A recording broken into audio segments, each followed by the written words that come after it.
বছর পরে একটি সরকার গঠিত হয়েছে।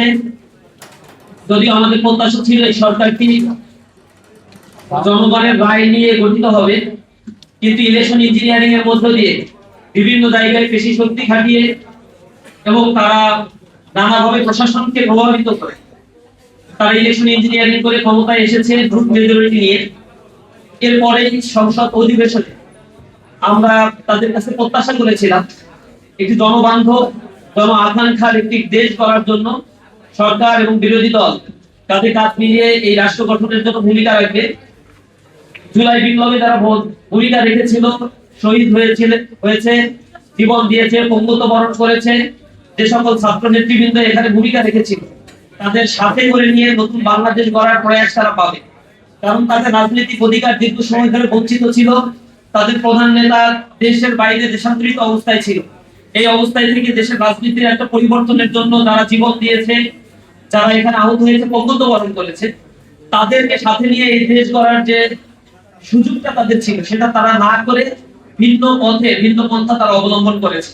এবং তাদের মধ্যে যে অহংগ, সংসদে দাঁড়িয়ে স্বরাষ্ট্রমন্ত্রীর বক্তব্যের ক্ষেত্রে বিরোধী দলকে অন্য সংসদ সদস্যকে যেভাবে তুচ্ছ তাচ্ছিল্য করে কথাবার্তা বলার স্টাইল, প্রধানমন্ত্রীর সামনে দাঁড়িয়ে তিনি অনেকটা ডিফেক্টো প্রধানমন্ত্রীর মতো যেভাবে ভঙ্গিমায় কথাবার্তা বলেন এবং সংবিধানের যে ধরনের ব্যাখ্যা নিজের মতো করে আপন মহিমায় দেন, মাঝে মাঝে তার স্ববিরোধিতায় রূপান্তরিত হয়, সেগুলো জনমনে আতঙ্ক সৃষ্টি করছে। আরেকজন ওবায়দুল কাদের আমরা দেখতে পাই, আমরা শঙ্কিত হয়ে পড়েছি। তার প্রেক্ষাপটে আমরা গণভোটে এই যে জনসম্পৃক্ততা ছিল, প্রায় 70% মানুষ যে ভোটে রায় দিয়েছে, যারা 71% ভোট পেয়ে তারা সরকার গঠন করে ক্ষমতা পরিচালনা করছে, তাদের চাইতেও বেশি পাওয়ারফুল যে ভোট, সেই ভোটকে তারা ডিনাই করার মতো সাহস তারা দেখাচ্ছে। এখন তারা সেই প্রস্তাব উত্থাপন করবে না, সেই রায়কে তারা বাস্তবায়ন করবে না। তারই প্রেক্ষাপটে ছাত্র সংগঠন হিসেবে, দায়িত্বশীল ছাত্র সংগঠন হিসেবে ইসলামী ছাত্র শিবির মনে করছে এই পরিস্থিতিতে মুখ বন্ধ করে থাকার কোনো সুযোগ নেই। আমরা আমাদের কথাগুলো বলবো, আমাদের দাবিগুলো উত্থাপন করছি।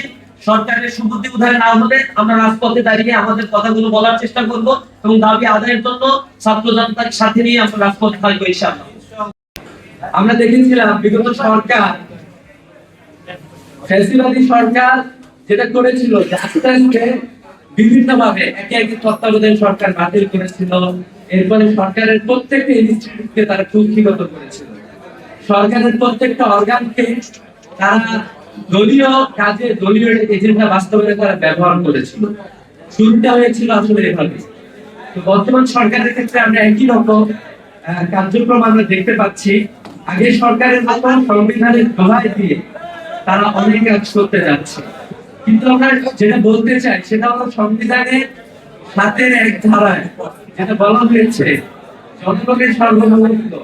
জনগণ তো তাদের মতামত দিয়েছে, প্রত্যক্ষভাবে মতামত দিয়েছে।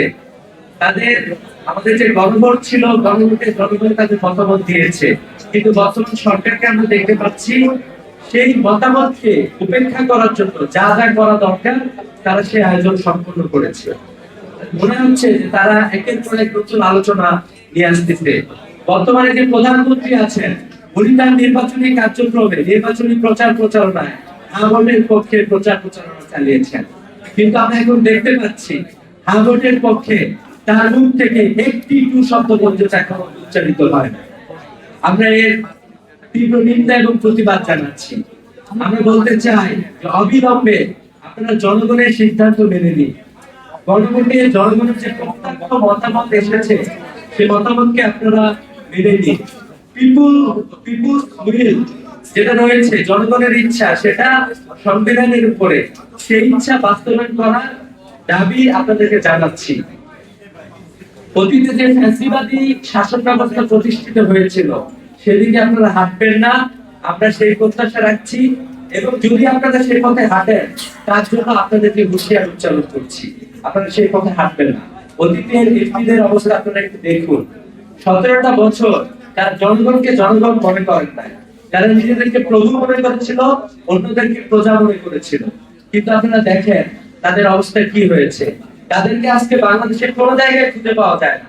পৃথিবীর অন্য কোনো দেশে তাদেরকে পাওয়া গেলেও জনগণের রোষের পক্ষে তারা পাবলিক প্লেস পরিত্যাগ করতে বাধ্য হয়।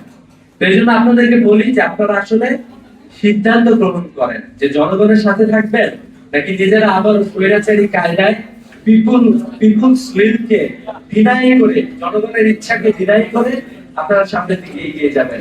এটা আপনাদের সিদ্ধান্ত। মেবি এরকমটা হতে পারে যে আপনারা 2 বছর, 3 বছর, 5 বছর, এরকম অনেক বছর হয়তো বা স্বৈরাচারী কায়দায় টিকে থাকতে পারবেন, কিন্তু এরপরে যেই যে অবস্থা আপনাদের হবে সেই অবস্থার জন্য আপনারা প্রস্তুত থাকবেন।